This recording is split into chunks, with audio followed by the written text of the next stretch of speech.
I hope your week was well this week.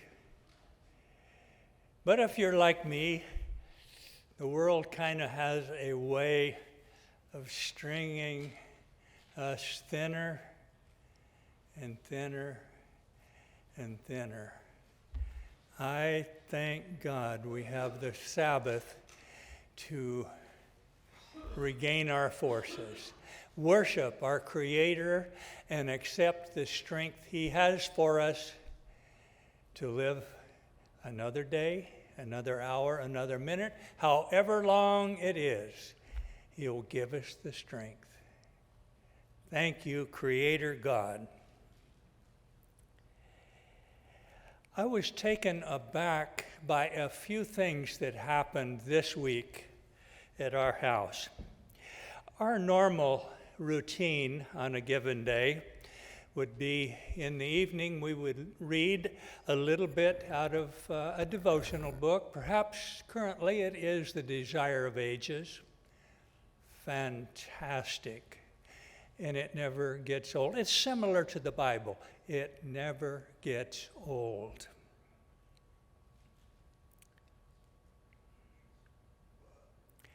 After we do a little reading out loud, me usually, we go to the piano, and I taught her everything she knows about the piano, but I know.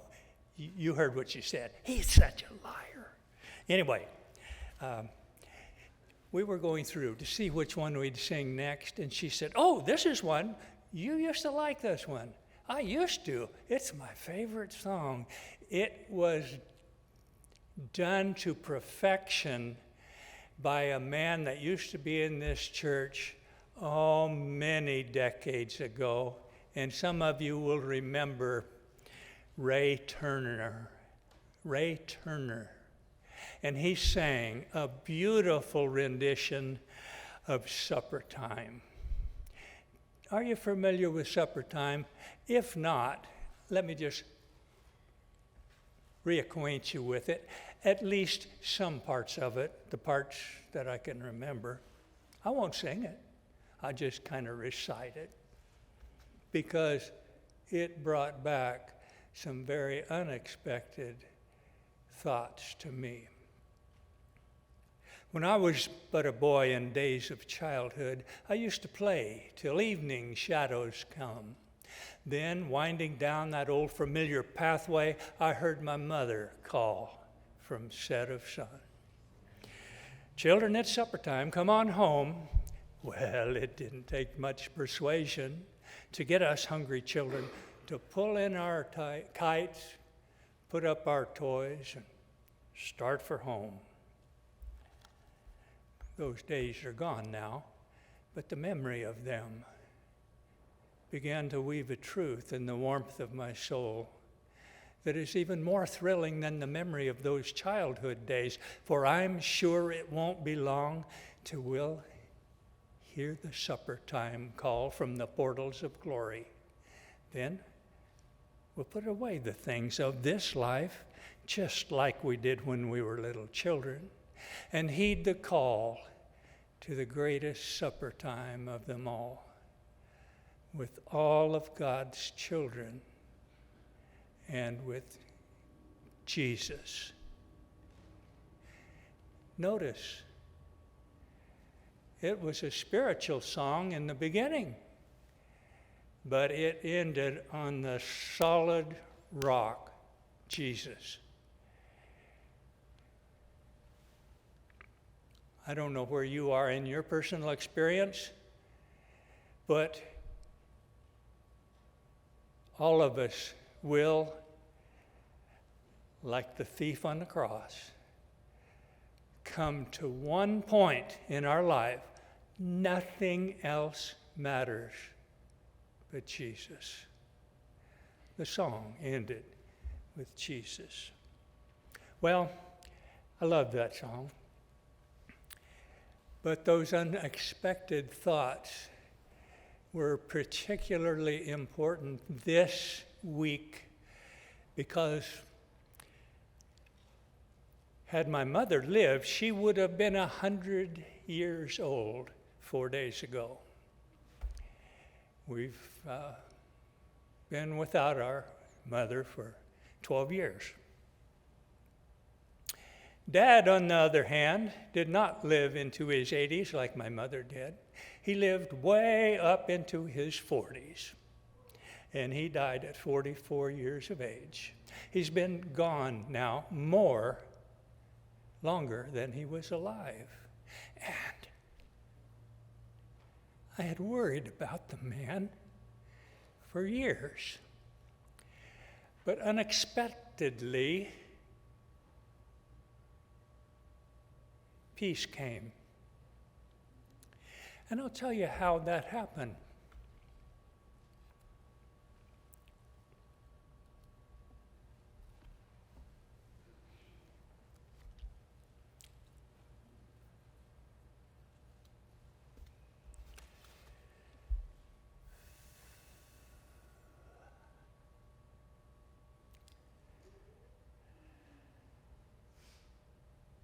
Dad was a Navy man in World War II. One of the first in the class of radar men. In those days, radar was very primitive but effectual. It was kind of the ship and the Navy's prophecy. They could see what was coming, just like we can see what's coming in this book that God has given us. Dad could see what was coming before anyone else knew, and it was his job to spread the word, tell the appropriate authorities. He'd had a lot of close calls.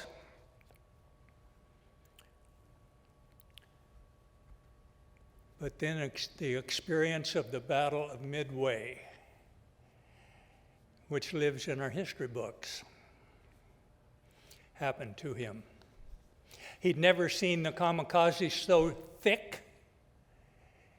He'd never followed them on his radar so close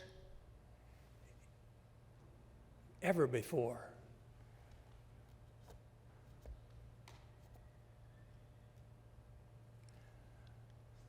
And then the picture came, one coming in where we were the weakest, coming right toward us. It's going to be a close call. Not even going to be a close call. It's going to be a dead hit. We're going to take a kamikaze right amidships. And sure enough, they did. But Dad stood his duty. He was trained to do what he did. He communicated the best he could to everybody around that do what you can, but this is going to be bad. And sure enough, it was bad, but not as bad as it could have been. The bomb did not go off. A miracle of all miracles, the bomb did not go off.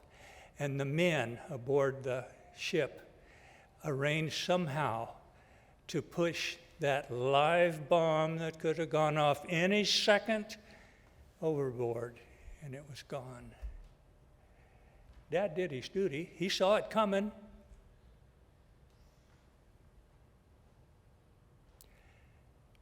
And I've been worrying about him? Jesus tells guys like my dad who never shown that they were spiritual, he tells them, son, you've been faithful in a few of these things. I'm going to make you Lord over many things. I don't worry about my dad anymore. he showed more courage and duty than I've ever accomplished in a lifetime.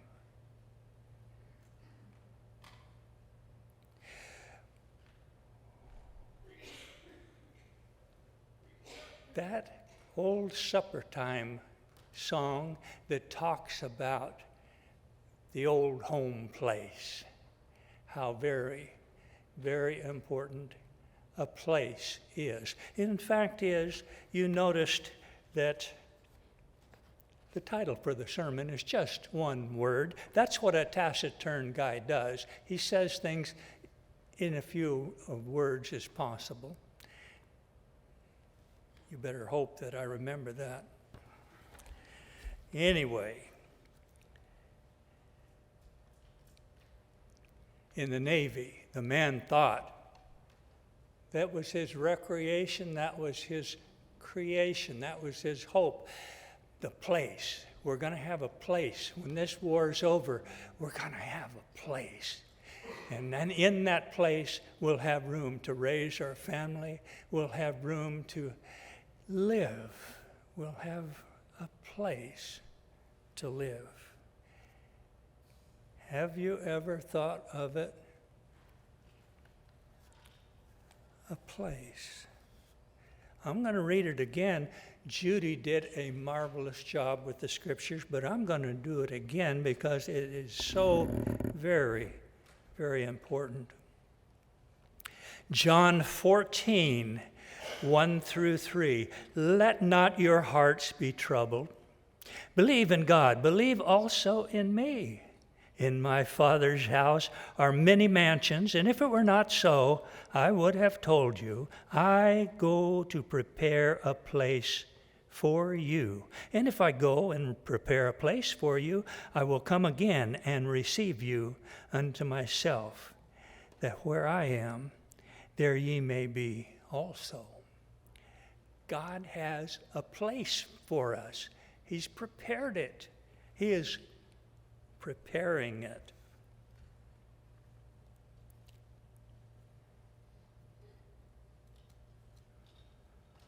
Revelation has something to say about places.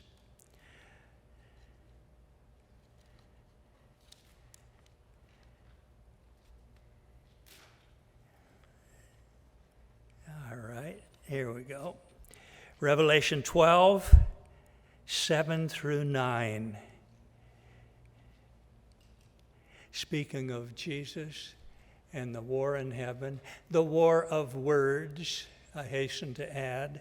It wasn't like tanks going up against one another. It was a war of words and argument over truth and error, light and darkness. And it says, verse 7, and there was war in heaven. Michael, that's Christ, and his angels fought against the dragon, and the dragon fought and his angels, and prevailed not, neither was there, what? Place found any more in heaven. And the great dragon was cast out, that old serpent called the devil and Satan, which deceiveth the whole world. He was cast out into the earth with his angels, and they were cast out with him.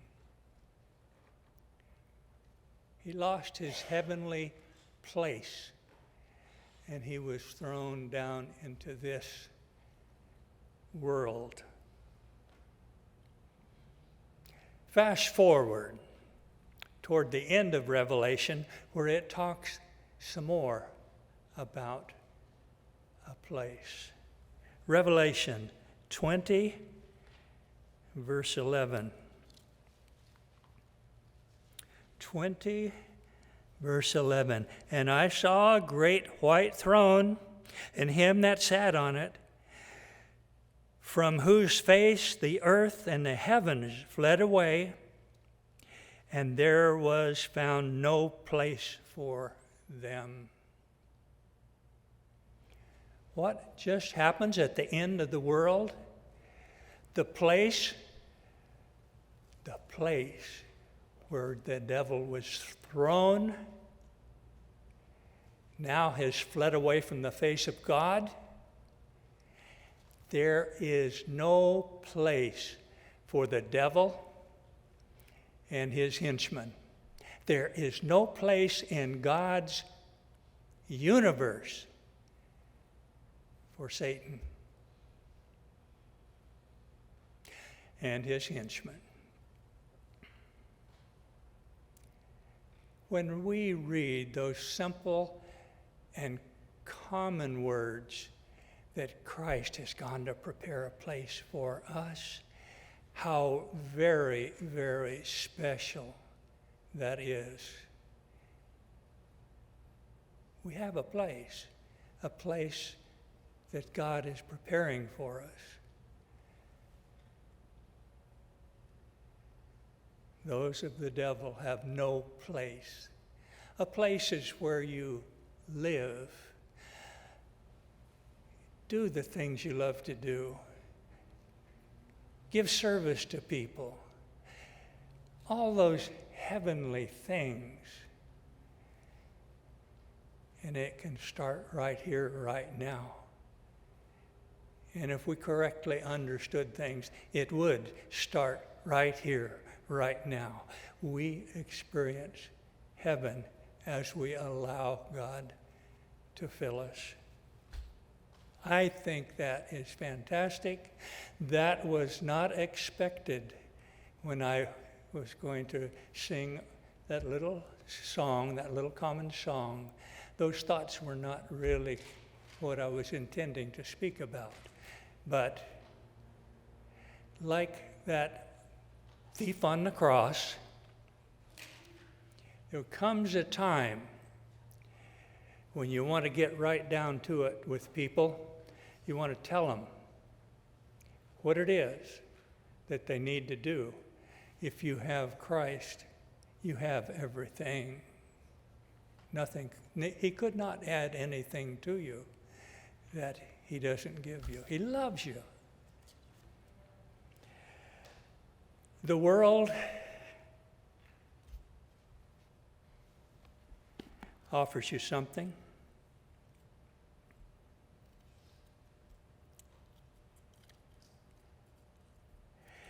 And it's offered by the one that inspired this statement, John 8:44. 8:44. And this was when Jesus was speaking to a certain type of people.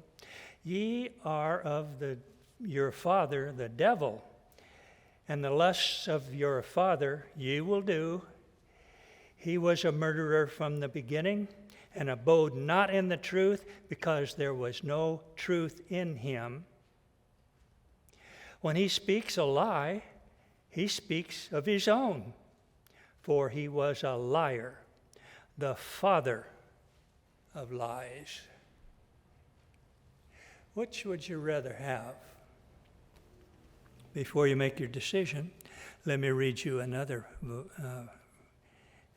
short verse. James 1:17. James 1:17.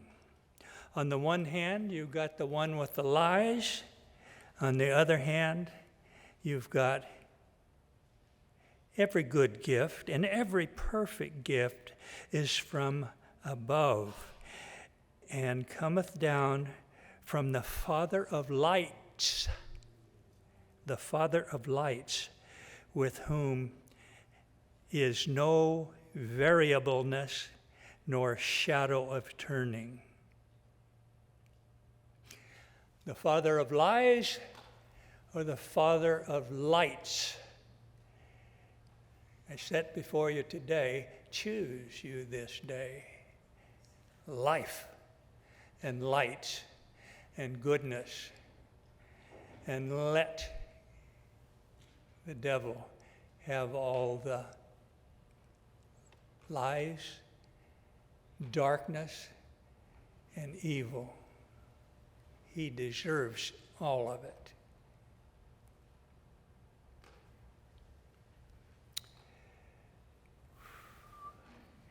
You know,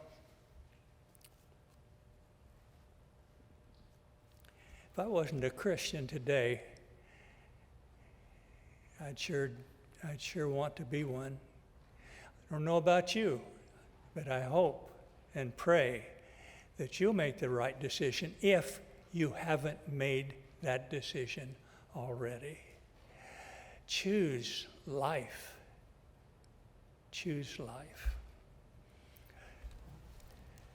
Lord, it is good to be here today at your appointed time, in your appointed place. We thank you that you always look out for us, and you always will. And in the end, we'll not fear or be afraid. We'll just look forward to the place you have prepared for us. Amen. To reach a friend with a Christ-centered message of hope and wholeness. This has been Anderson SDA Church in Northern California. Thank you for joining us. For more information, visit our website at andersonadventist.org. We look forward to seeing you next time.